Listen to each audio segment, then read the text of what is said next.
Hello, I'm Stephen Newport. I've just recently, at the end of 2017, joined the Life Changer team, and I'm helping to get the team up and running and to get our organisation up and running. Just recently returned from living and working overseas for 2 years, and I'm a Melbourne boy from Melbourne, and I've got a family, my wife, and 3 young children, two girls and a boy. The biggest challenge I faced was when I went from 3 years at a secondary school, the local high school, and then I moved into my final 3 years of secondary education, moved across to a private school. It was pretty challenging. I didn't know anybody at the school.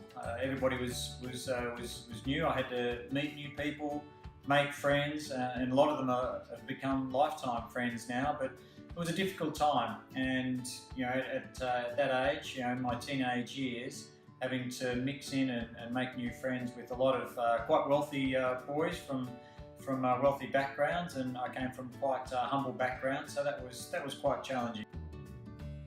What I learned about that change in schools was to be yourself and not to try and be somebody else.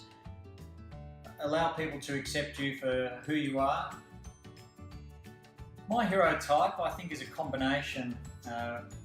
I think probably predominantly I'm more on the mastermind side. I do like to set some challenges, come up with some clever solutions as to what the best outcome, the most efficient outcome is going to be. But I also find that I have a touch of the guardian and the warrior in me. The guardian, I love to work in a team environment, and as a group, we work together to achieve whatever we've set out to do.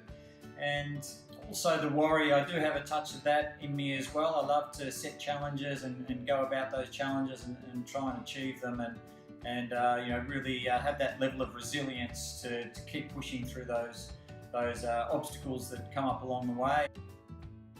My wellness tip is to really plan and set aside time for yourself, your own personal self, the day before. So every day you're thinking about having that time allocated for your own personal well-being, whether that's doing some sort of physical activity the next day, maybe it's walking the dog or going for a jog, riding the bike, or some mental time. One thing I've learned is that everybody has something to offer, so listen to people. When you meet new people, or if you're in a discussion with people, make sure you listen to them. You can always learn something off everybody who you speak with. I think probably as a youngster, I didn't really sit back and enjoy and really appreciate just how fortunate I was, and the things that perhaps I was able to achieve when I was younger, and the family that I had around me, and the friendships that I was making. So rather than just continually looking to do the next thing, every now and again just sit back, enjoy, really appreciate how fortunate we all are. What really inspires me is people who set themselves to achieve and really go about working as hard as they can to get the best out of themselves to achieve the best that they can.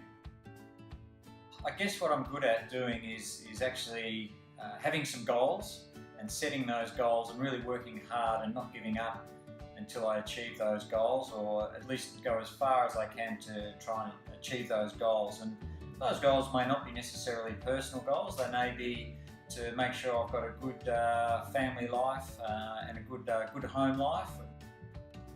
I'm not very good at sitting back and celebrating and smelling the roses, and it's something that I've been like that ever since I was younger. I do have to consciously always remind myself to enjoy the good times and celebrate any successes with friends, and really have something to reflect back on